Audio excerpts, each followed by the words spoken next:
Hello, hi, my name is Maddie. Welcome to my channel. Today I want to talk about 5 Sauce 5. This album is now 1 year old. What an insane album. Like, oh god. Like, this has got to be my favorite album of 2022, I think. I'm forgetting everything else that came out that year, but I think this is my favorite of 2022. And I'll be honest, I totally filmed a reaction video to this album when it came out, and then I never edited it. I'm just gonna pretend like this was the plan all along, and this is what I meant to do. I meant to do a 1 year anniversary video the entire time. I do still have the footage though of the reaction video, and part of why I never edited it is because I just did not think it was good. But there are a few moments in there that I think I might keep, so you'll see a little bit, a tiny bit. And in that video I have my short red hair that I'm jealous of because I want that again. I could get a haircut. I could. But I'm lazy and I don't want to. So yes, I'm going to be talking about 5 Sauce 5. I want to go through each of the songs, talk about them one by one. There are so many. My god, 19 songs. 19. It's wonderful. It's great. I want to rant about it. Because that's what I like to do. It is too late in the day for coffee, but I have this sparkling mango drink that has been sitting in my fridge for probably like 6 months now. It's Sailor Moon themed and it's very cute, so that's why I bought it. Please let it be good. I hope it is. I mean, it smells like mango. Oh, that's actually really good. That's actually really good. Well, I'm gonna have to go back to the store. I don't know how many pages of notes. 14 pages. So you can't see this obviously, but in my Word document, I have color-coded the songs based on how much I like them. Orange means good, red means great, blue means just excellent, just top tier. Going in order, first song we have is Complete Mess, which is orange. It's good. It's not my favorite off the album. It's a very soothing song. Like, it's just so calming. I'm gonna be doing that this entire video, just, you know. It took me a really long time to get into Complete Mess. I didn't really like it the first time I listened to it, and I do still like listening to it. It's just not a song that I actively seek out most of the time. Like, if it's in my playlist and it comes on, I'll listen to it, but I'm not like, oh my god, I wanna go listen to Complete Mess. You know what I mean? There's a melody in here that reminds me of an Adam Lambert song. Also, hi, I'm an Adam Lambert fan. If you didn't know that already, that's my fault. But it's in his song A Loaded Smile, which is very unknown. No one knows that song unless you're an Adam Lambert fan. It's off of For Your Entertainment. So the only song that people know off that album is probably What Do You Want From Me? If you listen to A Loaded Smile and Complete Mess, you're probably not gonna hear any similarities. For whatever reason, it sounds similar to me. It's when 5 Sauce sings Half My Life, whatever that melody is, reminds me of A Loaded Smile. That's not important. I just find it cool and I wanted to share. In this song, I love that they all seemingly take turns singing. I can hear Luke, Callum, and Michael, but I can't pick out Ashton directly. So if you know if he sings in the song or if you can hear when he sings, let me know. Your girl wants to know. And I honestly love it when they have songs where they all sing. And maybe it's just the boy band lover in me, but I love it when they take turns, which is probably why they stopped doing it for a while, because they were always branded as a boy band, even though they've never been. They all play their own instruments. They don't dance. And so what better way to avoid the boy band brand than to just stick to one singer for a while. So I understand why Luke for a while was like the lead singer, but I do love when they all sing, because I just think that they all have such different voices that to have any one of them sing a certain part, it just completely changes the overall tone of the song. Like, you can still tell that it's 5 Seconds of Summer based on the music, but if you have Callum singing versus Michael, like, all of a sudden the tone of the song is completely different. The song does get a little repetitive for me towards the end, but like, whatever, it's still good. That's why I labeled it orange. And I think Complete Mess is a very good indication of what the rest of the album is going to entail. Moving on. Or should I say, no. I was gonna say move it along. I can't keep making these jokes. Yeah, I can. I have free will. I can do whatever I want. Song number 2 off the album. Easy for you to say. It's in blue. Gosh dang it, this is a good song. Not even a good song. Not even a great song. An excellent song. An excellent song. 5 Seconds of Summer has such good progression in their songs, which is maybe what turned me off of Complete Mess just a little bit, because it gets a little repetitive by the end. But they have such good progression in this song. Like, the song just layers and layers and layers and layers the instruments on top of one another, and then the vocals like throw in harmonies, and it's just everything eventually just like collides with one another by the end, and it just explodes, you know what I mean? And it's just musical bliss. Obviously the lyrics of this song are very emotional, and I think it's so special to have the progression work like it does in this song, because it almost feels like the speaker is trying to have this logical conversation with someone, but because they're emotional, they like can't logically think through things or can't logically talk through things. So like the explosion at the end is like all their emotions hitting them and they can't get anything out anymore. Does that make sense? Am I looking too deeply into the song? I just imagine two people in a conversation, and you know that feeling when you want to talk rationally about something without any emotion whatsoever so that you can fully articulate everything, but then you get a little too caught up and you can't hold back your tears or anger or whatever it is that you're feeling. And to me, this song is like when your throat catches as soon as you start crying. Like one moment you're completely fine, and then the next, like you can't speak anymore. That's what the song is to me. I love it. It's great. I feel like every time I talk about 5 Seconds of Summer, I talk about how much I want all of them to sing. And while I do love when everyone has different parts of the songs, I don't want it to ever get misconstrued that I hate Luke singing. I think he has a phenomenal voice, and I think he makes a very fitting lead vocalist. And I think this song in particular showcases what a talented vocalist he really is and how fitting his voice is for the themes of this song. Like he's able to do that like voice filled with longing and emotion like so well. Like he has this smoothness but also this tension in his voice that's just perfection. It's perfect. It's just in the song it feels like he's speaking carefully, he's speaking low, he's purposely holding back that emotion, you know. I just A+, just everything. And the harmonies. Whew, when the second verse comes in and you hear that soft harmony in the back, that's it. That's all I need. Bad Omens, also in blue. Wow. The little hollow drum reminds me of My Chemical Romance's The Kids from Yesterday. That's not important whatsoever, I just think it's cool. I want to talk about the line in the pre-chorus when he sings, "I cried in your dark brown eyes for the 1000th time because you love somebody." There's this beautiful repetition in the vowel sounds in this line. In poetry, we call it assonance. You take I, cried, eyes, time, all of those have the same vowel sounds. You take brown, 1000, those have the 2 same vowel sounds. Love somebody, like this is also helped by his accent, to be honest. He has some pretty dark vowels here. I think I don't truly know the difference between dark and bright vowels. I know there is a difference, and I think I know the difference, but take it with a grain of salt. I'm not actually musically trained. I could be wrong.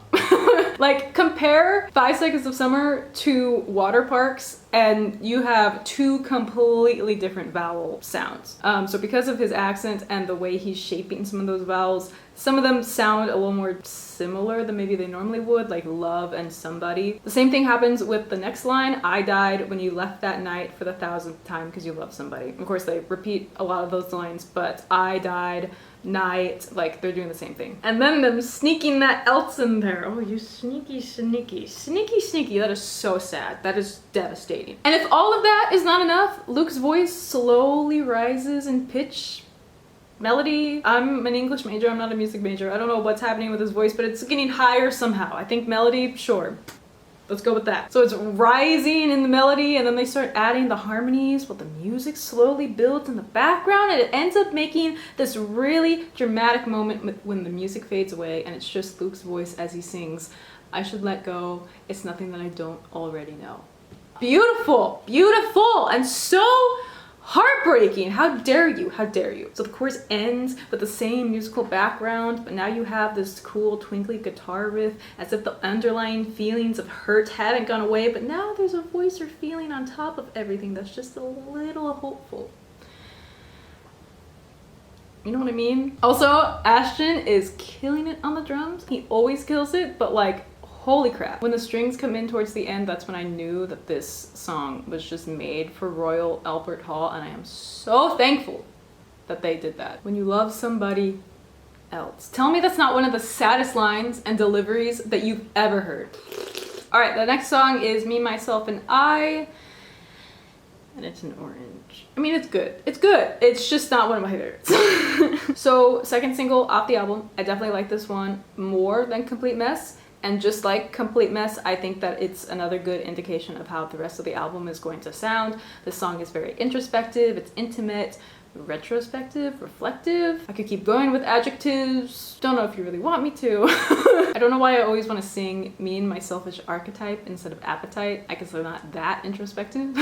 To be honest, I don't have a lot of complaints with the song, but I also don't have the most to talk about it either. It's good, and that's about it. Which brings me to a point I want to make about music in general. I see so many people talk about albums and songs and talk about how bad they are, when in reality, what I'm hearing people say is that it's just not their type of music. I think you can critique lyrics for being full of cliches, or music for not having pleasing chords or melodies or whatever. There are some things that you can argue that are more objective than other things, even though I don't think objectivity is a thing in art. It's just subjectivity shared by a large group of people, but maybe that's a video in itself. Anyway, with a lot of things, I may critique it, but not argue that it's a bad piece of art. It just may not be my thing, and like that's as far as it goes. I am so tired of people calling songs bad just because they don't happen to like the style of music, and I'm tired of people calling bands sellouts just because they don't like pop music. You just don't like pop music, and that's fine. All of this is my way of saying that I don't think that this is a bad song at all. I think it's a gorgeous piece of music. It's just not my favorite thing, even though I have listened to the song a lot, which is ironic. Take My Hands. Remember when I said that just because I don't like something doesn't mean that it's bad? It's a very mood song for me. I would have to be in a very specific mood to seek this song out and listen to it. But that being said, there are a lot of things that I like about this. For example, Luke's voice, lovely. Oh my god. The way the drums kick in when Luke sings Take My Hands, like it's all staccato-like and just, oh, brilliant. Delicious. I don't know who I'm turning into in this video. The drums just keep adding and adding and adding, and eventually gets this little knocky on top of the tappy, and then it gets a little punchy and slappy, and it's just wonderful. Ashton is killing it once again. Just the amount of layers in the drums makes my percussion heart happy. Ashton kills it on every album, but he's especially killing it on this album, and I will probably say that 20 more times in this video. Also, if you see me wipe sweat off my face, don't worry about it. It is way too hot to be wearing a hoodie, but it's comfy. I really like that the guitars and synths are very stable. There's no fancy guitar riffs, which is great when you have such punchy staccato drums. If they were all really choppy, it would be overpowering, and I just think that they're great musicians, honestly. And all this makes me love Luke's delivery of Take My Hands even more, because that's the most staccato vocal part in the song. So when his voice aligns with the drum beat, it just puts extra emphasis on that line, and that's just brilliant. Thank you, 5 Sauce. I find the line, I treat my mind like an ashtray, very intriguing. What does that mean?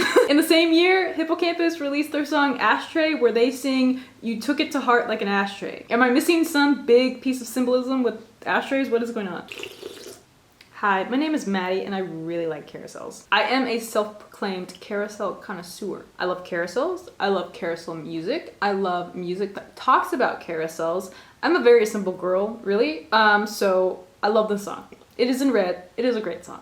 I just want to hear this live. I think that would be a very good experience. Like, I imagine if you hear this song being played live, like everyone would just get really emotional in the crowd, right? Like everyone has small tears in their eyes. Everyone's shedding tears, but they're trying not to show it.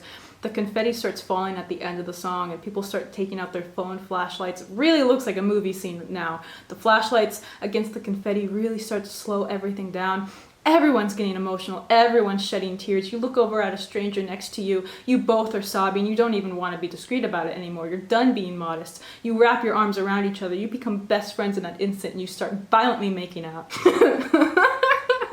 Anyway, so many songs on this album feel like end credit songs, you know what I mean? It's like you've reached the end of the movie when the characters have things figured out. They know what they're gonna do, but we never see them actually do it. But like, we still know that things are gonna be okay. The song is telling us that things are gonna be okay, but they're not okay yet. But we know they're going to be. So many other songs on this album feel that way, but this one wins. Once again, you remember when I said that just because I don't like something doesn't mean that it's not good? Yeah, well, welcome to this song. It's beautiful, but it's just not for me, or at least not for me frequently. There's times where it comes on my playlist and I'm like, oh yeah, this is a good song. But I don't listen to it a lot. I don't like sad, slow songs. It's not my thing. But Sierra on this song, she sounds incredible. I love how her voice and Luke's voice play off each other. What a nice, soft, jazzy song. I love the piano and the trumpet, trombone, whatever brass instrument is playing in the background. There are a few lines in this song that confuse me though. I assume this is a sentimental song, but there are a few adjectives they use that don't really sound positive, and it confuses me. Cocaine colored wedding dress. Like, cocaine is not a very pleasant adjective. It's not even an adjective, and I can't figure out why they used it. But otherwise, hey, lovely song. If you told me this song was by Lovely the Band, I would probably believe you. Which is not a criticism, there's nothing wrong with Lovely the Band, but I swear this sounds so much like them. On Spotify, it says that they wanted to make a two-door cinema club and Tame Impala kind of riff, so maybe that's why. This is a freaking bop. Callum killing it on the bass, Ashton is killing it on the drums once again. I stand by my statement that all of their voices completely changes the mood of the song, and I think Callum's voice fits this type of music so well. Like, imagine Michael singing this. I love his voice. He would do a good job, but it would not be the same. It would automatically sound punkier because his voice has more of an edge to it, you know what I mean? And we also get an Ashton verse on this. The album is too good to me. Too good. Oh my god.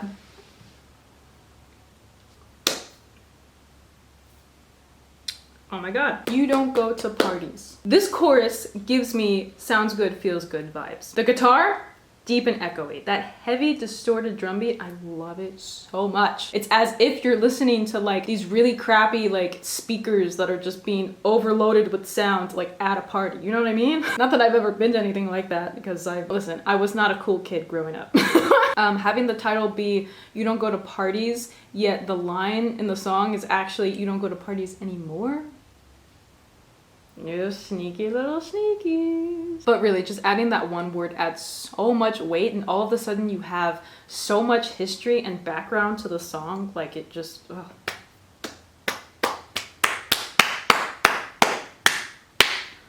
Yes! I've got the last 5 years running out my mouth. Always stay too late. I should kick me out. I love that image. I got the last 5 years running out my mouth. Do you see how genius that is? Do you? I feel like you're not appreciating it like I do. Are we on the same page? They could have said something about oversharing, feeling like a burden, like they've overstayed their welcome. But instead, they talk about 5 years running out of their mouth and then wanting to kick themselves out of their own home. That is so great. And the way the drums become even heavier during these lines, as if they're really beating themselves up over this. Do you understand what I'm getting at? Do you understand? I also love the guitar tone in the song. It fits so well with the guitar tone in Blender. Speaking of which, oh my god, I'm gonna...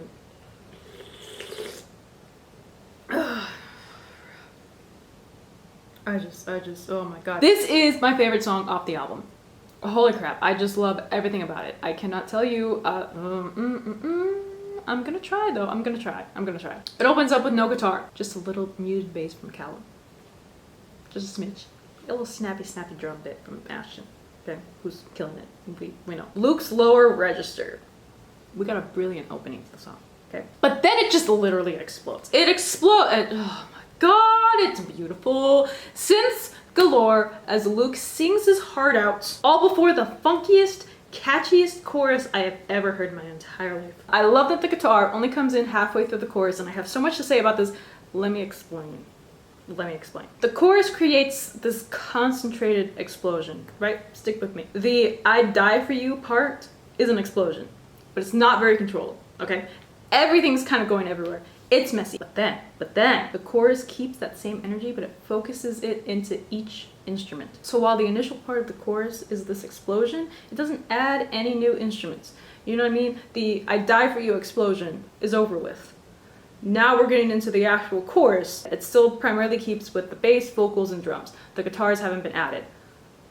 So this explosion that was "I die for you" is now transformed into this musical and lyrical vomit, where all of the speaker's feelings are just being thrown into existence when they sing all the things you said the rest of it, right? You get it. But then that sweet little Depeche Mode like guitar riff that comes in, it's just fantastic. Now this explosion of emotion is just a little easier to follow. The guitar adds this extra bit of sadness, you know what I mean? You can just feel the emotions of the song through that guitar riff. This thing that was this explosion happening all over your ears has this longing, this guitar, this sad little guitar riff in the background, and you're like, oh, yeah, I get it. I see where it's going. Also, the guitar riff perfectly mirrors the lyrics. All it does is continually goes up and down in notes, or in other words, back and forth. And that mirrors, stick with me, that mirrors the metrical beat of the lyrics. So the lyrics are, all the things you said in my head, ricocheting off the bed, nothing left, what a mess, oh my god, it never ends. Now we're stressed and depressed and we're going around again in an emotional blender.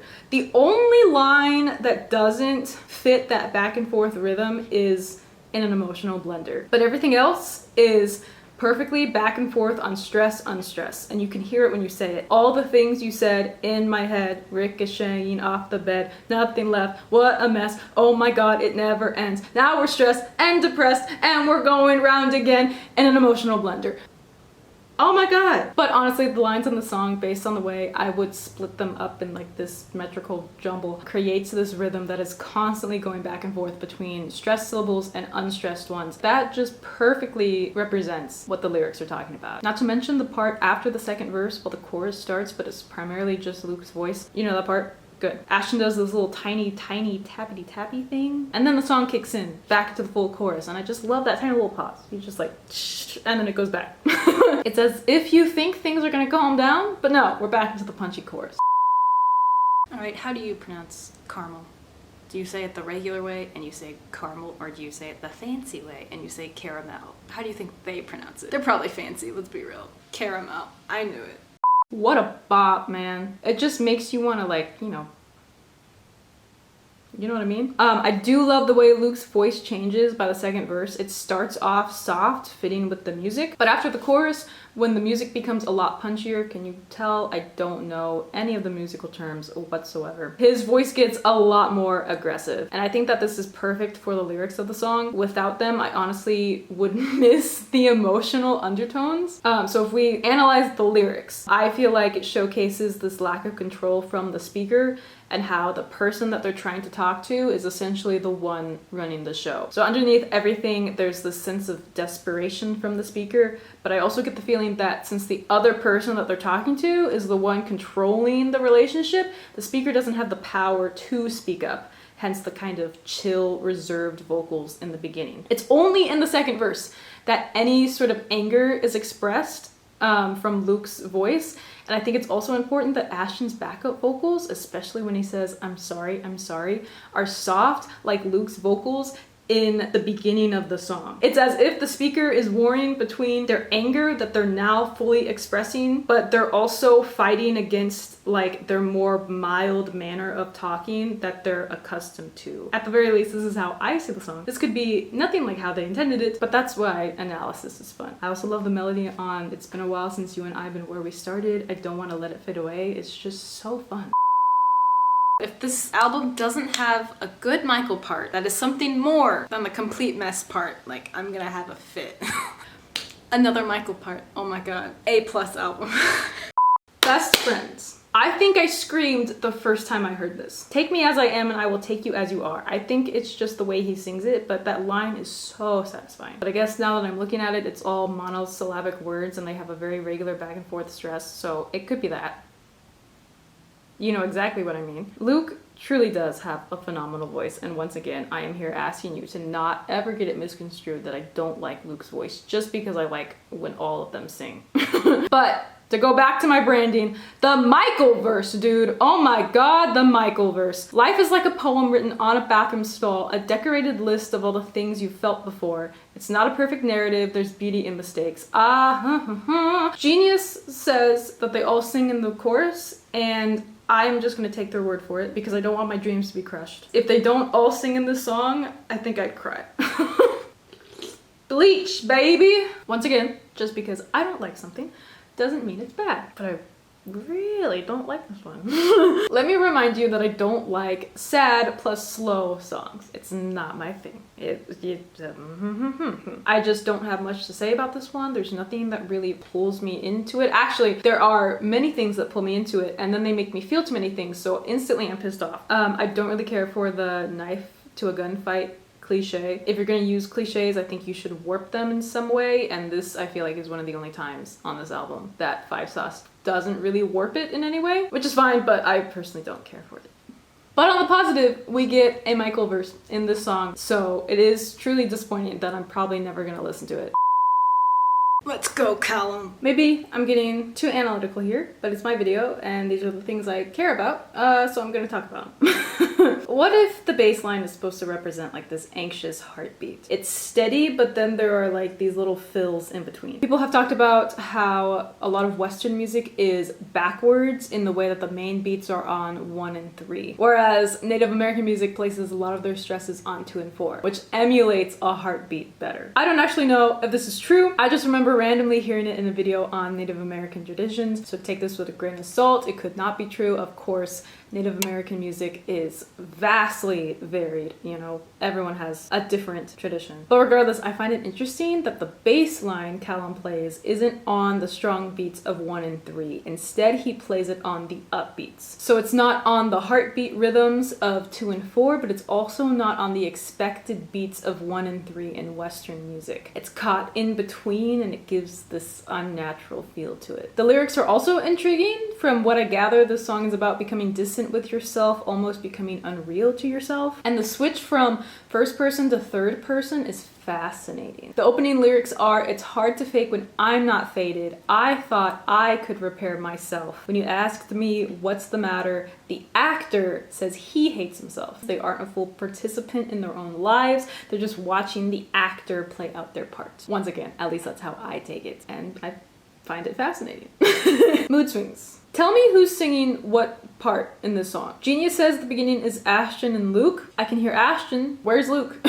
And then the second verse is Callum and Michael. Once again, I can hear Callum. I can hear Michael's background vocals, but I don't hear him in the second verse like at all. Like some of the other songs on this album, it's a good song, but not one of my favorites. I'm a bit ambivalent to this one, where half of me really likes it. I love the little drum fills Ashton does in the second verse, but overall there's not really anything that grabs me. The harmonies are nice though. 5 Sauce does have some excellent harmonies. I totally thought Flatline was going to be a slow, sad song. What a bop. I giggle at the ooh. So random, but I love it. Ooh. There's just so much going on in this song. I love all the vocals. Everyone is delivering in this one. I love that Ashton's drum sounds sound like a punch, like psh, you know what I mean? The gritty bass just gets under my skin and just brilliant. The guitars are super simple, but I love how it's just a series of the same notes being played and they periodically move up and down. I don't know how to explain musical things, but super simple riffs go uppity uppity and then down and it sounds good. I'm not super active in the 5 Sauce fandom, but occasionally I do get 5 Sauce TikToks recommended to me, and I just truly love how we all had no idea who sang the chorus until Ashton confirmed it. I love that for us. Thank you for validating me and everyone else in being incredibly confused. Oh my god, we're getting down to the last 3 songs. Okay, here's Emotions. A+ album. Jet Black Heart 2.0. Thank you, 5 Sauce. The 5 Sauce gods have given me everything I could have ever wanted, ever. They're too good to me. Oh my god, oh my god, oh my god. I saw a random post where someone said that if you like Sounds Good, Feels Good, you probably like 5 Sauce 5. And I feel like that's very true. I feel like the 5 Sauce 5 Sounds Good, Feels Good connection is very real. And since Sounds Good, Feels Good was the first 5 Sauce album I ever got into, maybe I was predisposed to like 5 Sauce 5. I don't know. Jet Black Heart has been one of my top favorite 5 Sauce songs since forever. And although it's not the same style of music, Emotions gives me the same vibes as Jet Black Heart. It's like they took the lyrics and emotions of Jet Black Heart and let it age like the finest wine. Except I don't like wine. Wine is literally disgusting. I hate it. I just love how it's this fun little acoustic pop song. The lyrics hit hard, but you can still do a little dancy to it. You know what I mean? I'm doing my best, and I guess that's the best I can do. I love it. I love the way he sings it. I love the way the music changes behind it. I just love it. I love everything about the song. Ah! Bloodhound. Callan coming in with the funky bass line once again, man!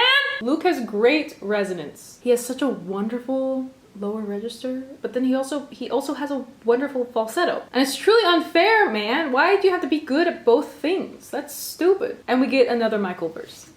So, I mean, what more can you want? It just adds that extra little edge to the song. You know, I love Luke's voice. I have no complaints with it. Like I've repeated this entire video, but Michael's voice just adds a bit of grit, and I love it. When all the super poppy songs can just be a little counterbalanced. Just a little bit, you know? I love Ashton's bridge. I love that it's just his voice and this sick little drum and clap thing going on. And then we get some actual drums to that nice oh before going right back into the chorus. Progression, 5 Sauce has got it down. They have really catered to me on this album. You wanna know what's funny is that like everyone else has been singing, but at this point I'm like, where's Luke? I miss Luke. This was their plan all along, to get me to not complain. A Callum and Ashton focused song? Thank you. Thank you.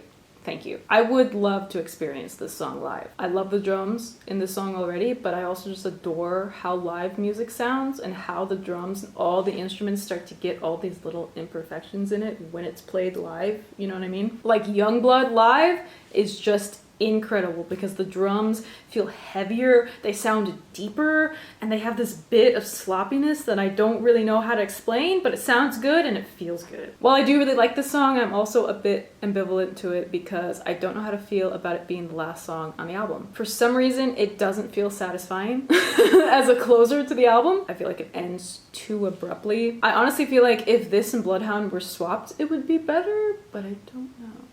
I don't know. I can only imagine how hard it is to close an album, especially when an album has this many freaking bops. How do you close it? How do you end it? Just don't. Just keep writing us music forever, please. And with that, that is everything that I wanted to share with you about 5 Sauce 5. You know, that's probably a lie. I probably have more stuff in my noggin up here that I have forgotten about, but you know, that I guess that's for another video. Thank you for watching. If you like this video, you know what to do. If you want to see more of these videos, you also know what to do. There's this shiny little red button that you can press. It's fun to press, I swear. If you have thoughts on this album and feel compelled to share, you can. I don't know, man, just be cool about it. Don't be stupid.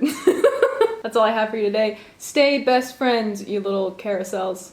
Bye-bye.